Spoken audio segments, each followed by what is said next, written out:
स्वागत है आप सबका मेरे YouTube चैनल पर। मैं वंदना सुखवाल। बाल एवं विकास एवं शिक्षा शास्त्र के अंतर्गत 23 जुलाई 2022 को रीट लेवल फर्स्ट के अंतर्गत जो पेपर हुआ था उसका हम हल देखेंगे।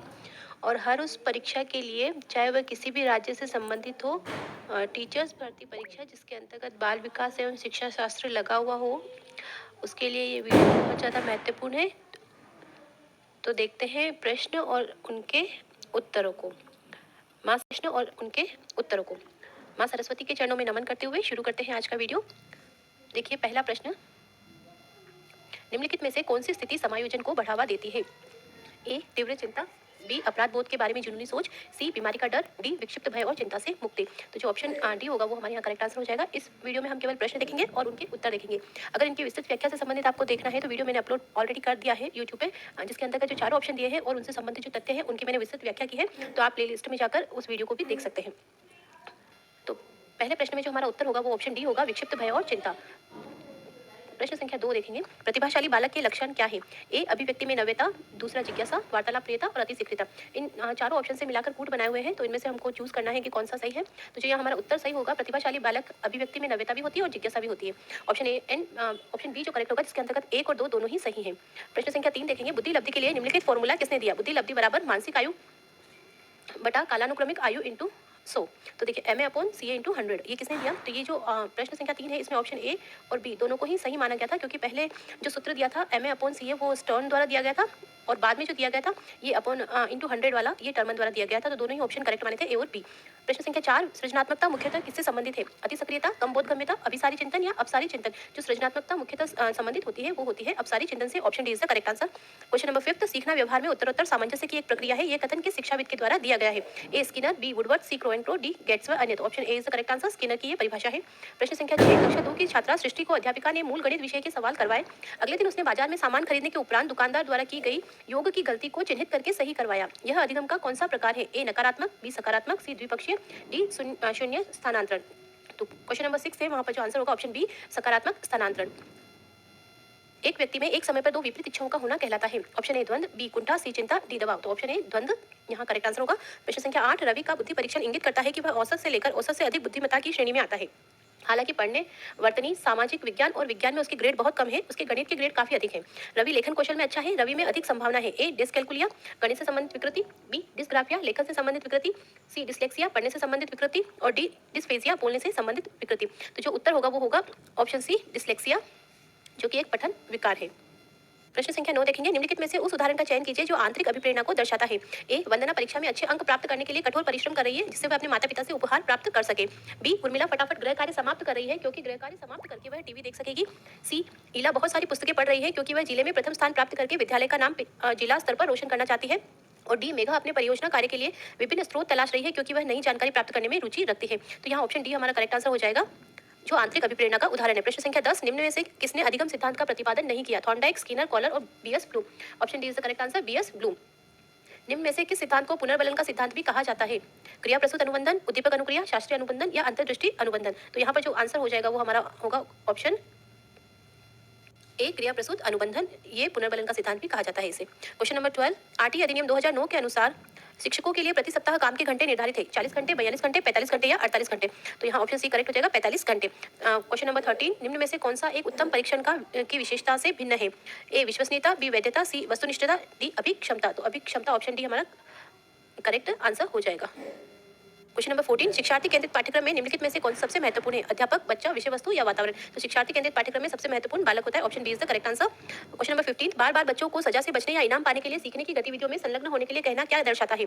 ए उनकी बाहरी अभिप्रेरणा को कम करता है, उनकी आंतरिक प्रेरणा को बढ़ाता है, बच्चों को लक्ष्य प्रदर्शन की बजाय महारत हासिल करने के प्रति ध्यान केंद्रित करने के लिए प्रोत्साहित करता है, और डी ऑप्शन है बच्चों की प्राकृतिक रुचि और सीखने में शामिल होने की जिज्ञासा को कम करता है। तो यहाँ जो आंसर हो जाएगा ऑप्शन डी, बच्चों की प्राकृतिक रुचि और सीखने में शामिल होने की जिज्ञासा को कम करता है। क्वेश्चन नंबर 16, क्रियात्मक अनुसंधान का अर्थ है एक अनुदैर्ध्य अनुसंधान, एक अनुदैर्ध्य अनुसंधान, एक अनुप्रयुक्त अनुसंधान, सी एक शोध जिसमें तत्काल समस्या को हल किया जा सके, ऑप्शन डी सामाजिक आर्थिक उद्देश्य के साथ एक शोध। तो option C is the correct answer, एक शोध जिसमें तत्काल समस्या को हल किया जा सके।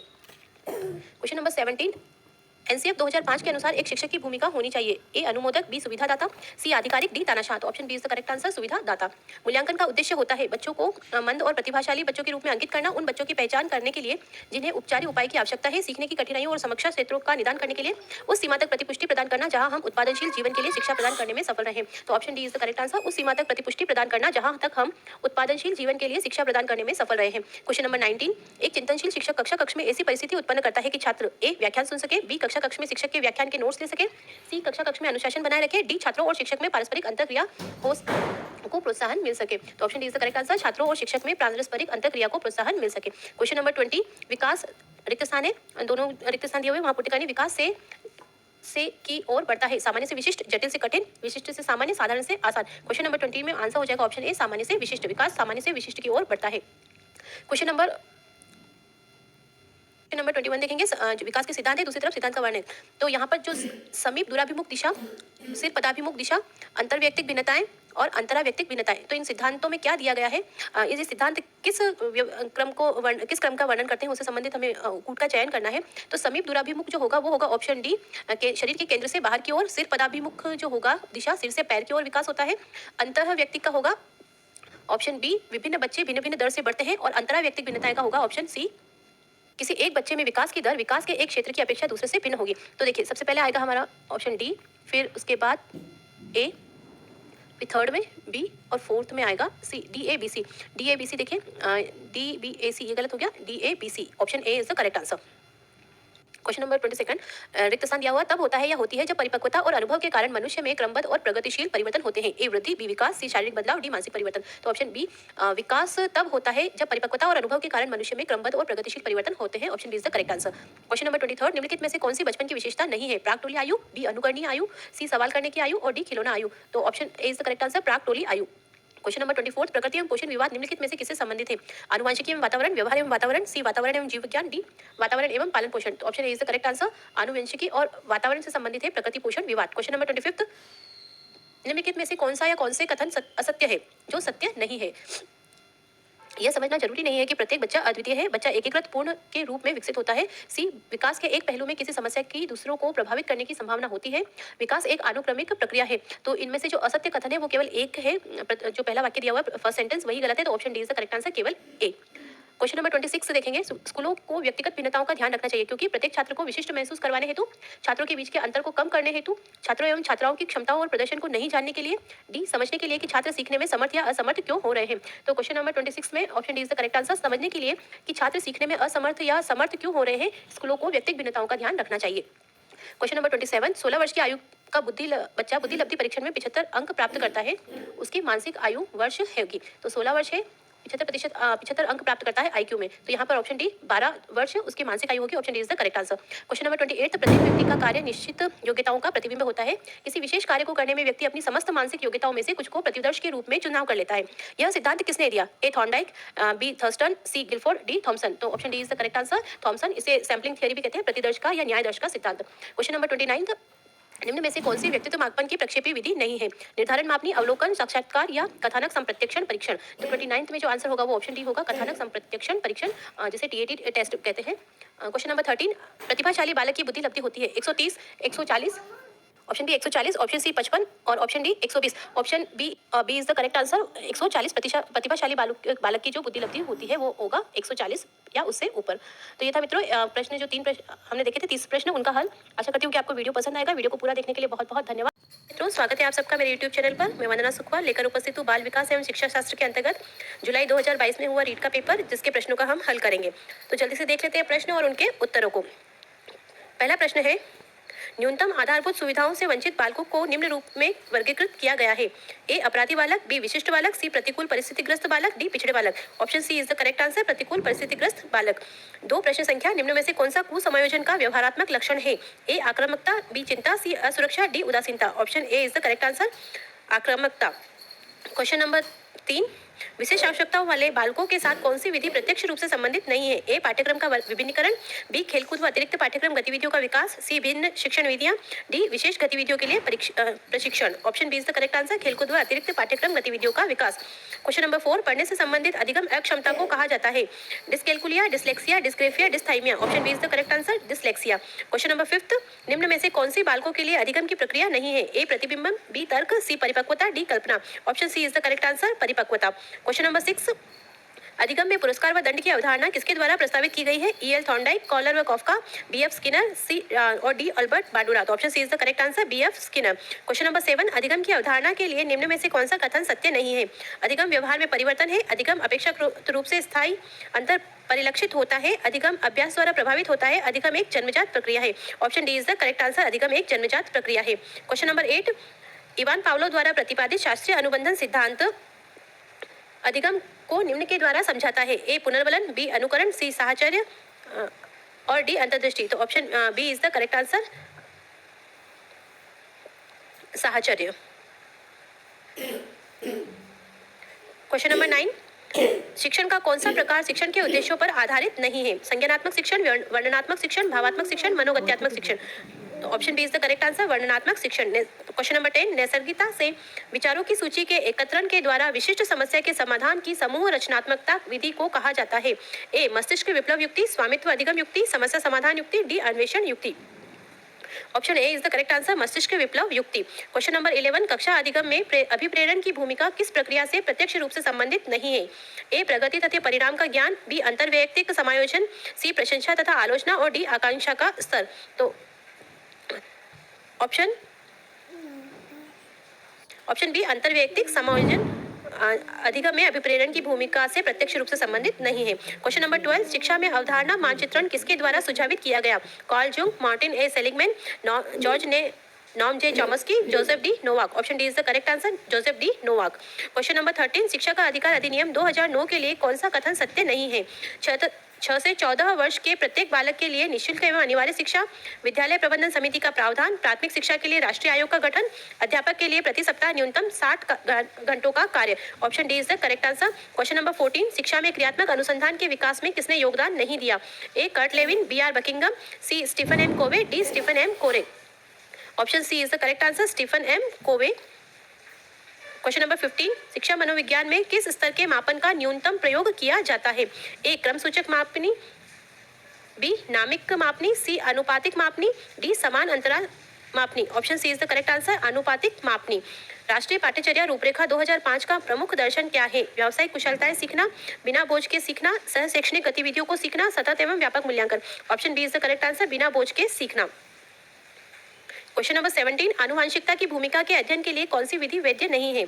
ए जुड़वा बच्चों का अध्ययन, अभिभावक बालक का विश्लेषण, सी दत्तक ग्रहण अध्ययन और डी समवयस्क समूह अध्ययन।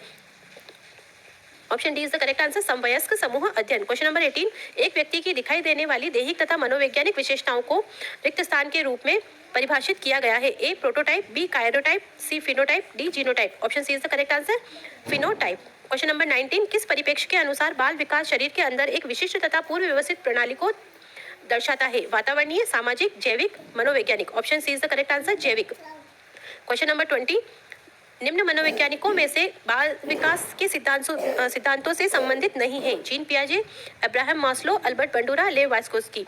Option B Abraham Maslow. Question number 21,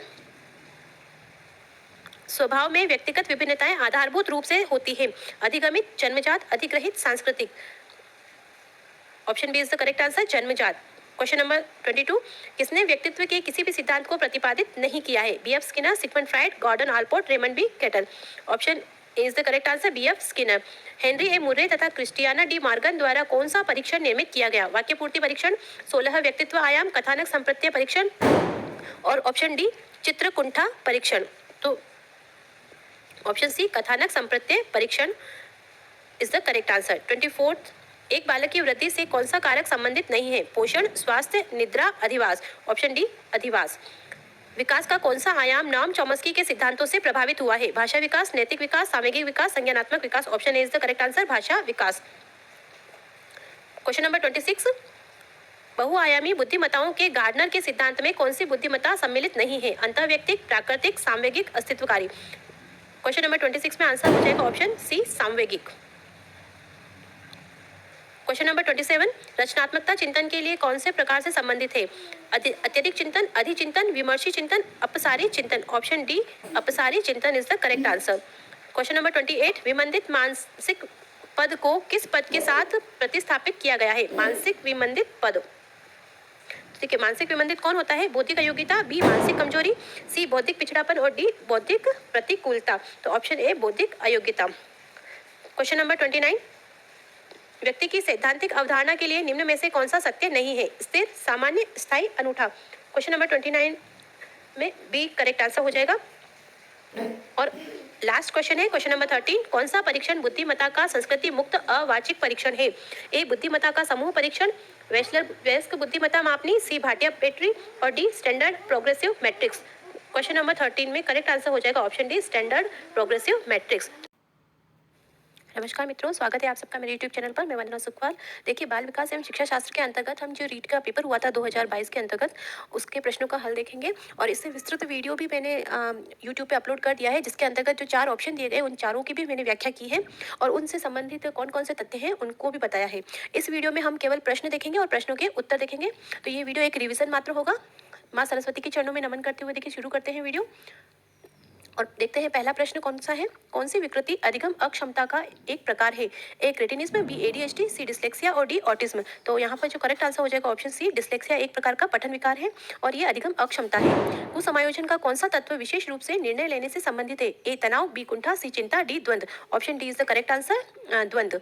JP Guilford के अनुसार सृजनात्मक बालकों की विशेषता कौन सी नहीं है? चिंतन में समानुभूति, बी समस्या के बहुविध उत्तर, चिंतन में लचीलापन, चिंतन में मौलिकता। तो क्वेश्चन नंबर 3 में जो आंसर हो जाएगा ऑप्शन ए, चिंतन में समानुभूति। क्वेश्चन नंबर 4, ट्राइसोमी 21 को कहा जाता है? क्लाइनफेल्टर संलक्षण, बी सिकल सेल रोग, सी टर्नर संलक्षण, डी साउंड संलक्षण।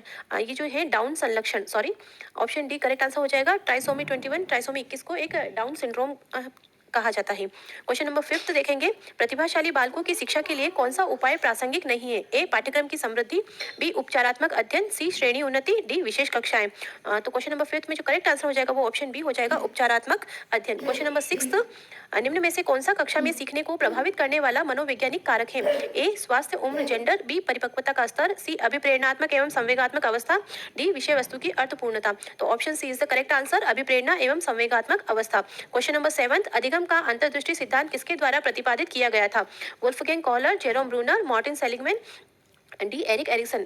तो यहाँ पर जो आंसर हो जाएगा ऑप्शन है वुल्फगैंग कॉलर। क्वेश्चन नंबर 8, अधिगम के समस्या समाधान उपागम का अंतिम चरण कौन सा है? ए तार्किक क्रम का अनुसरण, बी संप्रत्यय तथा नियमों का ज्ञान, सी निष्पादन का सत्यापन, डी क्रियाविधि का प्रदर्शन। तो यहाँ पर जो ऑप्शन सी करेक्ट आंसर हो जाएगा, निष्पादन का सत्यापन, ये समस्या समाधान उपागम का अंतिम चरण है।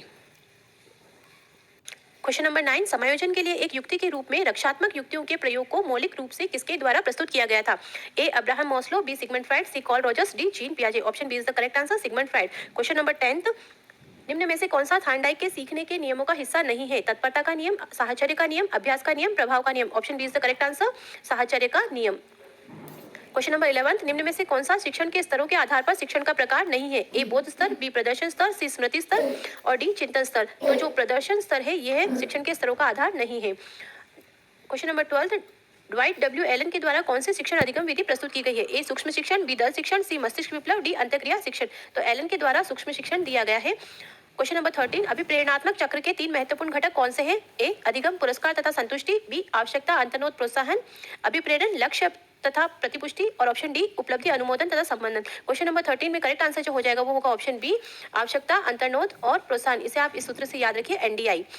क्वेश्चन नंबर 14, निम्न में से कौन सा बाह्य अभिप्रेरणा का उदाहरण है? उपलब्धि की आवश्यकता, चिंता, आकांक्षा स्तर, पुरस्कार। तो जो पुरस्कार है, रिवॉर्ड, ये बाह्य अभिप्रेरणा का उदाहरण है। क्वेश्चन नंबर 15, उपलब्धि परीक्षण के निर्माण के लिए निम्न में से कौन सा सत्य नहीं है? ए विश्वसनीयता, बी मूल्यांकन, सी वैधता और डी वस्तुनिष्ठता। Option B is the correct answer, मूल्यांकन। क्वेश्चन नंबर 16, राष्ट्रीय पाठ्यचर्या रूपरेखा को किस वर्ष में प्रस्तावित किया गया था? 2001, 2005, 2004, 2008। Option B is the correct answer, 2005। आकलन का कौन सा प्रकार शिक्षण अधिगम प्रक्रिया से संबंधित नहीं है? ए उपलब्धि, बी सतत, सी नैदानिक, डी उपचारात्मक। तो ये क्वेश्चन जो गया था वो बोनस में दिया गया था। क्वेश्चन नंबर 17, क्वेश्चन नंबर 18 देखेंगे, क्रियात्मक अनुसंधान का प्रमुख उद्देश्य है? ए क्रियाविधि, बी नैदानिक, सी विवरणात्मक, डी रूपांतरकारी। Option number D is the correct answer, रूपांतरकारी, ट्रांसफॉर्मेटिव। क्वेश्चन नंबर 19, जींस का जोड़ा जो विशेष गुणसूत्र पर एक विशिष्ट स्थान अधिग्रहित करता है तथा समान गुण को नियंत्रित करता है कहा जाता है? कार्योटाइप, आरएनए, एलील, ऑटोसोम्स। तो क्वेश्चन नंबर जो 19 थे उसमें क्वेश्चन सी जो ऑप्शन है वो करेक्ट आंसर हो जाएगा, allele. Question number 20, Sigmund Freud द्वारा प्रतिपादित मनोलैंगिक विकास की अवस्था में से कौन सी नहीं है? फैलिक अवस्था, एनल अवस्था, एडिपस कॉम्प्लेक्स अवस्था, लेटेंसी अवस्था। Option C is the correct answer, Oedipus complex अवस्था ये सिगमंड फ्राइड के मनोलैंगिक विकास सिद्धांत की अवस्था नहीं है। क्वेश्चन नंबर 21, जीन पियाजे के संज्ञानात्मक विकास के सिद्धांत में कौन सी अवधारणा संबंधित नहीं है? स्कीमा, अधिग्रहण, आत्मसातकरण या व्यवस्थापन। ऑप्शन बी अधिग्रहण यहाँ पर करेक्ट आंसर हो जाएगा। क्वेश्चन नंबर 22, नैतिक विकास की सिद्धांत किसके द्वारा प्रतिपादित किया गया? जो मॉरल डेवलपमेंट थ्योरी है किसके द्वारा दी गई है? Robert J Havighurst, B Lawrence Kohlberg, C Elizabeth Hurlock और D Lev Vygotsky. Option B is the correct answer, Lawrence Kohlberg के द्वारा नैतिक विकास का सिद्धांत दिया गया है। व्यवसाय चयन में व्यक्तिगत भिन्नताओं को निम्न द्वारा समझा जाता है? ए संज्ञानात्मक योग्यताओं में अंतर, बी स्वभावगत प्रवृत्तियां, ती सांस्कृतिक पृष्ठभूमि की अभिक्षमता में अंतर। तो ऑप्शन जो 23 है क्वेश्चन नंबर उसमें करेक्ट आंसर हो जाएगा ऑप्शन डी, अभिक्षमता में अंतर। क्वेश्चन नंबर 24, बाल विकास में वातावरण की भूमिका के द्वारा सबसे सही रूप में प्रतिबिंबित होती है? स्वभावगत प्रवृत्तियां, व्यक्तित्व की प्रकृति, प्राथमिक प्रतिक्रिया के तरीके, आदत निर्माण। क्वेश्चन नंबर 24 में करेक्ट आंसर हो जाएगा ऑप्शन डी, आदत निर्माण। 25 क्वेश्चन नंबर देखेंगे, विकास के नियम के रूप में कौन सा सत्य नहीं है? विकास के लिए प्रत्येक अवस्था समान रूप से महत्वपूर्ण है। विकास परिपक्वता तथा सीखने का परिणाम है। विकास में व्यक्तिगत विभिन्नताएं होती है। विकास के प्रारूप पूर्वानुमेय होते हैं। Option A is the correct answer. 26 देखेंगे, उससे पहले आप इसे लाइक और शेयर कर दीजिए। कौन सा व्यक्तित्व परीक्षण नैदानिक निदान के लिए वैध है? MMPI, 16PF, सी ऑप्शन है EPPS और TAT। तो यहाँ पे जो आंसर होगा 26 में option A MMPI। 27 question number, Robert J Sternberg द्वारा बुद्धि का कौन सा सिद्धांत प्रस्तावित किया गया है? द्विकारक सिद्धांत, बहुकारक सिद्धांत, त्रिआयामी सिद्धांत या पदानुक्रमिक सिद्धांत। तो क्वेश्चन नंबर 27 में जो करेक्ट आंसर हो जाएगा ऑप्शन सी, त्रिआयामी सिद्धांत। 28 है, निम्न में से कौन सा बुद्धि का निष्पत्ति परीक्षण है? जालोटा सामान्य बुद्धि परीक्षण, बी भाटिया बैटरी परीक्षण, सी आर्मी अल्फा परीक्षण और ड्रॉयमैन परीक्षण। तो 28 में जो क्वेश्चन में करेक्ट आंसर हो जाएगा ऑप्शन बी, भाटिया बैटरी परीक्षण। 29 नंबर देखेंगे क्वेश्चन, निम्न में से व्यक्तिगत विभिन्नताओं की प्रकृति के लिए कौन सी अवधारणा सत्य नहीं है? सामान्य संभाव्यता, अधिगम समानता, विश्लेषणशीलता या शील गुणों का अंतर संबंध। जो क्वेश्चन नंबर 29 में करेक्ट आंसर हो जाएगा ऑप्शन बी, अधिगम समानता। क्वेश्चन नंबर 13, व्यक्तित्व का शील गुण सिद्धांत किसने प्रतिपादित नहीं किया? ए पॉल कोस्टा व Robert McCrae, Raymond Cattell, Hans Eysenck, Gordon Allport. तो ये क्वेश्चन जो गया था वो बोनस में दिया गया था, इसका कोई भी उत्तर नहीं माना गया था। नमस्कार मित्रों, स्वागत है आप सबका मेरे YouTube चैनल पर। देखिए, बाल विकास एवं शिक्षा शास्त्र के अंतर्गत जो रीट 2022 में पेपर हुआ था जुलाई माह में, उसके प्रश्नों का हम हल करेंगे। तो जल्दी से प्रश्न और इसके उत्तर देखेंगे। पहला प्रश्न है, परीक्षण की रिक्त स्थान दिया गया है का संदर्भ दो भिन्न अवसरों पर एक ही परीक्षण पर किसी व्यक्ति द्वारा प्राप्त लब्धांकों की संगति से है? ए विश्वसनीयता, बी वैधता, सी वस्तुनिष्ठता, डी इनमें से कोई नहीं। तो यहाँ पर आंसर हो जाएगा ऑप्शन ए, विश्वसनीयता। प्रश्न संख्या 2, बच्चों को मुक्त एवं अनिवार्य शिक्षा का अधिकार किस अधिनियम के अंतर्गत आता है? A 2009, B 2022, C 2005, D 2010। Option A 2009।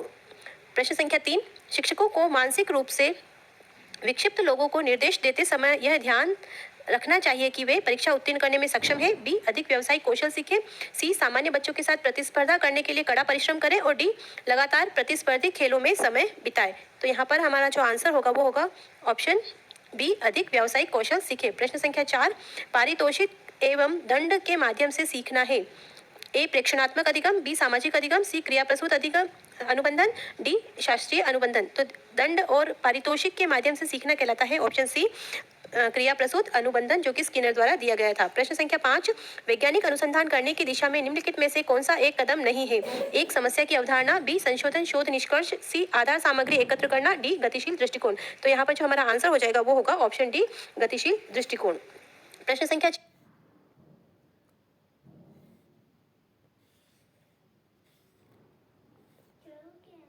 प्रश्न संख्या 6 देखेंगे, स्थिर अवस्था बनाए रखने के लिए शरीर की प्रवृत्ति को कहा जाता है? ए समस्थिति, बी संतुलन, सी बढ़ावा देना और डी प्रेरणा। तो option A is the correct answer, समस्थिति। प्रश्न संख्या 7, सीता एक डे केयर सेंटर में काम करती है, वेतन कम है और काम के घंटे लंबे हैं, लेकिन बच्चों के आसपास रहना पसंद करती है और उच्च वेतन वाली नौकरी की तलाश करने की उसकी कोई इच्छा नहीं रखती है। सीता की प्रेरणा किस प्रकार की लगती है? ए आंतरिक, बी बाह्य, सी स्वार्थी, डी बाहरी। तो यहाँ पर जो हमारा आंसर होगा वो होगा ऑप्शन ए, आंतरिक अभिप्रेरणा। प्रश्न संख्या 8, प्रतिभाशाली की पहचान में हमें प्राथमिकता देनी चाहिए। माता पिता की राय, वस्तुनिष्ठ परीक्षा का परिणाम, शिक्षकों की राय, सामुदायिक दृष्टिकोण। तो ऑप्शन बी जो होगा वो हमारा करेक्ट आंसर हो जाएगा, वस्तुनिष्ठ परीक्षा का परिणाम। प्रश्न संख्या 9, फ्राइड के अनुसार व्यक्तित्व के प्राथमिक संरचनात्मक तत्व हैं। ए, चेतन, अवचेतन, अचेतन, इदम, अहम, पराहम। सी, आनंद के सिद्धांत। डी, रक्षात्मक प्रतिक्रियाएं। तो यहाँ पर जो आंसर होगा वो होगा ऑप्शन बी, इदम, अहम और पराहम। प्रश्न संख्या 10 देखेंगे, जीवन अस्तित्व के संघर्ष तथा उत्तरजीविता की एक सतत श्रृंखला प्रस्तुत करता है।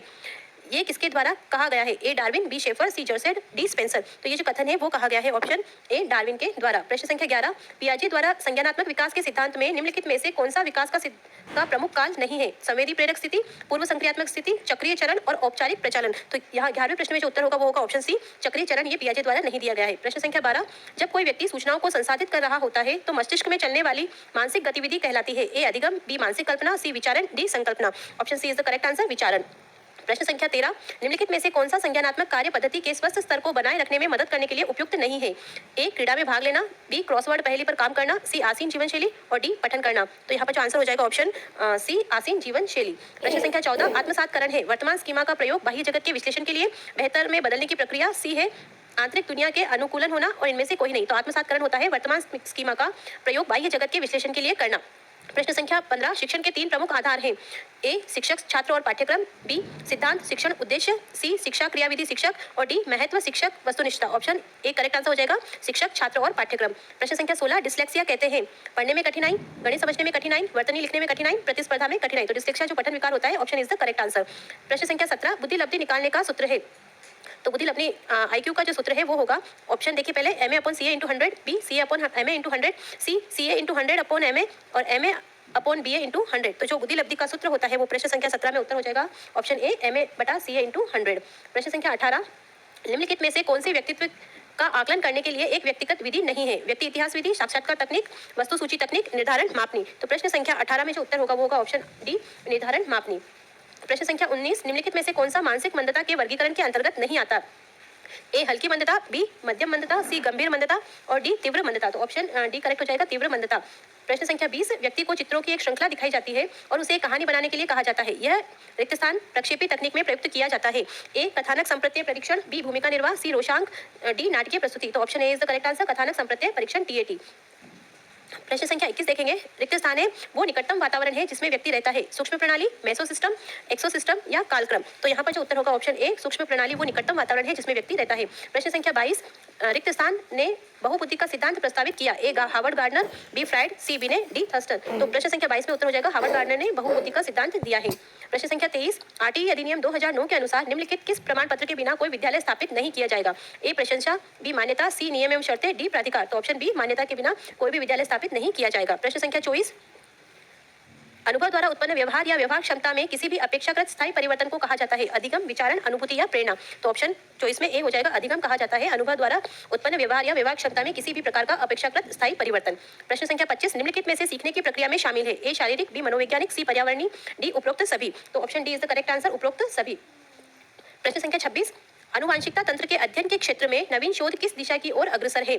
ए, कोशिका विज्ञान, बी, जीवमिति, सी, जानवरों का प्रायोगिक प्रजनन, डी, उपरोक्त सभी।